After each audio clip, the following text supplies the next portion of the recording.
హరి ఓం. శ్రీ గురుభ్యో నమ. శ్రీ రమణ సద్గురుదేవాయ నమ. శ్రీ రమణ భాషణలో 412దమ్మ. అవి చలికాలపు రోజులు. కొండ మీద ఒక గుహలో భగవాన్ కూర్చొని ఉన్నారు. చేతులు ముడుచుకొని అరచేతులు రెండు గుండెపై ఉంచుకున్నారు. ఆ స్థితి చలిని కాస్తుంది అని కాబోలు. చేతులు ముడుచుకుని ఆ అరిచేతులు రెండింటినీ గుండె మీద పెట్టుకున్నారట. ఆ స్థితి చలిని కాస్తుందని కాబోలు. అప్పుడొకడు ఆంధ్రుడు అక్కడికి వచ్చాడు. ఒక కొబ్బరికాయ కొట్టి ఆ నీరును భగవాన్ నెత్తిన కుమ్మరించాడు. ఎందుకు అంటే అభిషేకం చేస్తున్నట్ట.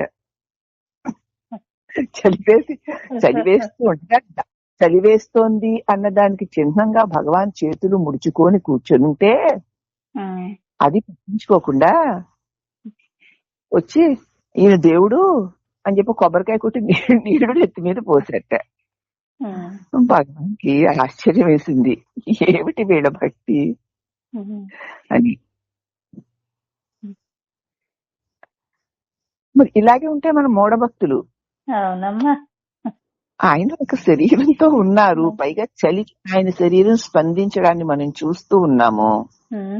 అప్పుడు వివేకవంతుడు ఏం చేస్తాడు?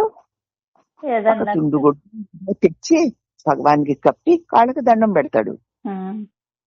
అది భక్తి గాని, నేను ఆయన దేవుడు కాబట్టి నేను కొబ్బరికాయ కొట్టాలి కాబట్టి అభిషేకం చేయాలి కాబట్టి చలితో వణుకుతున్నటువంటి ఆ రూపం మీద నీళ్లు పోసి వీడు ధన్యుడే అన్నాడు. అంతకంటే అది వివేకముందే?